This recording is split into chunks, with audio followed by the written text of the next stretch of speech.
What's going on, guys? Jay from MedSchoolInsiders.com. Welcome to my office. We are doing the vlog here today because I am so excited about this new audio equipment and I wanted to share it with you guys today. I could not wait. So can't promise all vlogs are going to have this good of audio.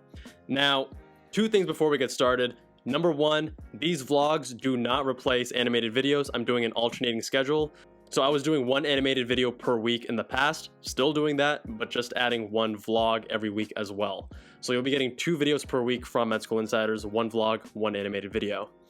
Number 2, just to give you guys an idea of the format, these vlogs are going to be more of an insider, no pun intended, look as to what it means to be a plastic surgery resident. The animated videos, on the other hand, are more factual, based on research, a lot of background reading, and those are just one topic, condensed, concise, high-yield information. So, without further ado, let's talk today about sleep, because that is something that I'm becoming more and more intimately familiar with as residency progresses. So I've been in residency now for 1 month, and my sleep deprivation over the last month actually inspired me to create that sleep deprivation video a few weeks back. A few things I want to say about my own experience with sleep deprivation. 2 weeks ago, I was on overnight call.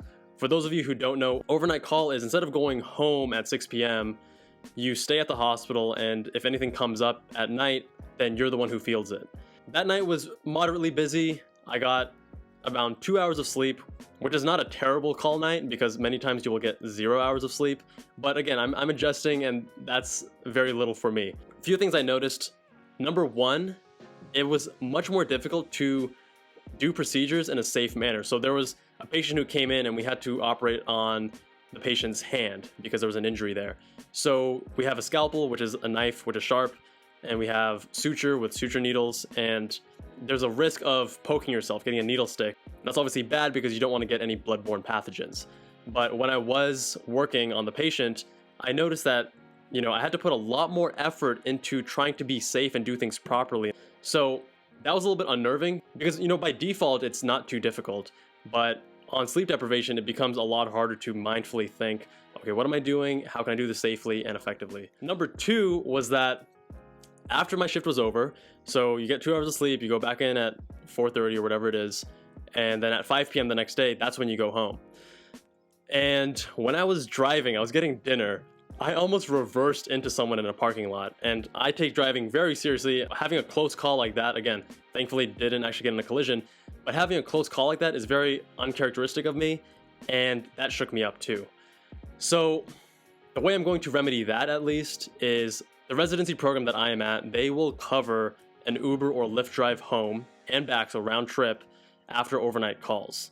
So I will definitely be taking advantage of that because it has been shown that residents who drive after overnight call, when they're extra sleep deprived, they are at much higher risks for getting into a motor vehicle collision. Number 3, this one also caught me off guard. At the end of that day, I was just thinking, can I go home yet? Can I go home yet? I was so sleep deprived and so exhausted that normally when I'm operating, I love it. And while it was nice to be operating, I wasn't as enthusiastic about it. I definitely felt fatigued. I felt like I needed to just get some sleep. Now, another thing I have noticed, I talked about this in my first sleep video, how to wake up early and not be miserable. So on the weekends, we like to, go out, have fun, hang out with friends, stay up a little bit later. And what we generally do to compensate for that is sleep in later as well. What I've learned for myself, and again, your mileage may vary, this is my own personal experience. If I stay up late and wake up late, even if I'm getting 7 hours of sleep, I will not feel refreshed in the morning. That's part of the circadian rhythm, right? So your body is used to waking up at, let's say, I'm used to waking up around 3:30 or 4 every day. So if I'm sleeping at 2 and waking up at 9, my body's thrown off. And when I wake up, I don't feel as refreshed versus if I had just slept at 10 and then 7 hours later at 5 a.m. woken up. So that's a reminder to myself that if I am on a demanding rotation, if I'm getting less sleep, on the weekends, I need to resist the temptation to stay up late and just sleep early so that I can, be functional the next day and really recover properly.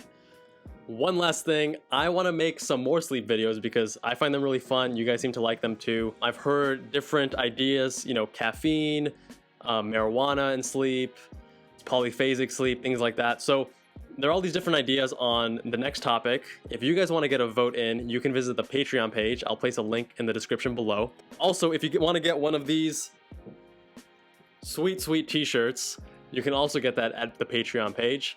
So that is it for this video, guys. Thank you all so much for watching. If you liked the video, make sure you press that like button. New videos every week, so hit subscribe if you have not already, and I will see you guys in that next one.